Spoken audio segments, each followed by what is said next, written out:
In my restless dreams, I see that town, and also a very long letter. You promised you'd actually read all of it someday, but you never did, only the first bit.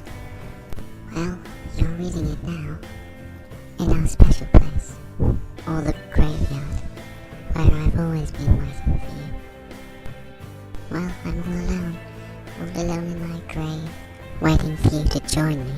Luckily I had a luxury coffin, with added comfort. It's just a shame they included the pillows in that. Waiting for you to come and see me, but you never do. And you never come and see me. It would be nice if someone did come and see me.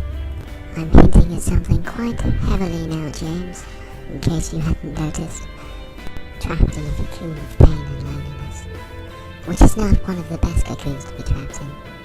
I strongly recommend the cocoon of fun and happiness to be trapped in. I know I've done a terrible thing to you, something you can't forgive me for. You're a much better person than me.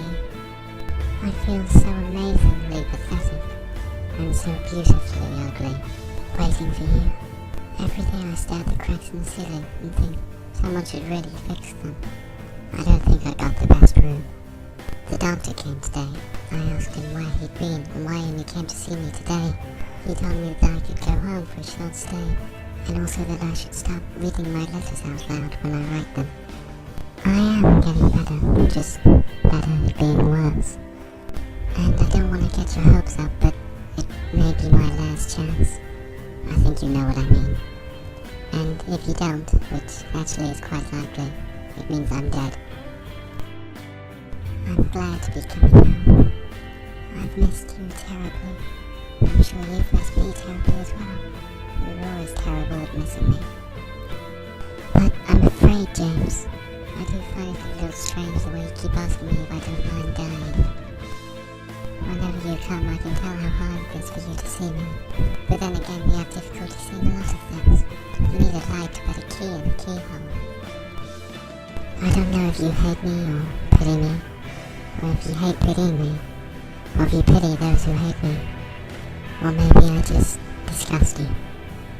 Yeah, that one.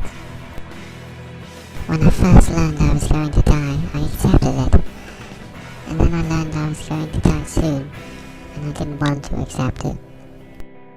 I struck out at everyone I loved most, especially you, James. Because out of everyone I loved the most, I did love you the most. I was so angry all the time, which made you angry, which made me laugh because you're funny when you're angry. And I understand if you do hate me, but you probably don't because you're a really nice guy. And I want you to know something as well. I will always love you. Right now I'm just trying to make you feel as guilty as possible. I wouldn't have traded all of this for the world. That is, if someone had bought the world and was willing to trade it with me for my life's experience. Actually, that does sound like a good deal. We had some wonderful years together, like the year we first met, and, well, that's about it, I suppose.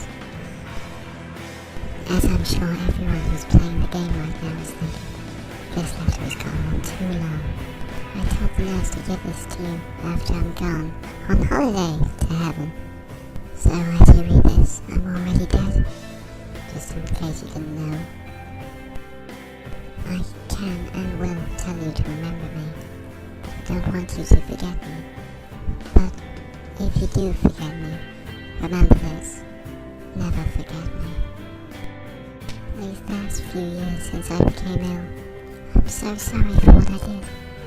You must be having a terrible time. You must feel so bad, and I'll never know what that's like. You've given me so much and I haven't been able to return a single thing. Because you didn't give me any of the receipts, I couldn't return any of them. The flowers helped though. I enjoyed watching them die. James, you have to live for yourself now. Do whatever you want. Be the most selfish person in the entire world. Ruin your life. What do I care? I'm dead. James, you made me moderately amused for a short period in my lifespan. Come on, James. I know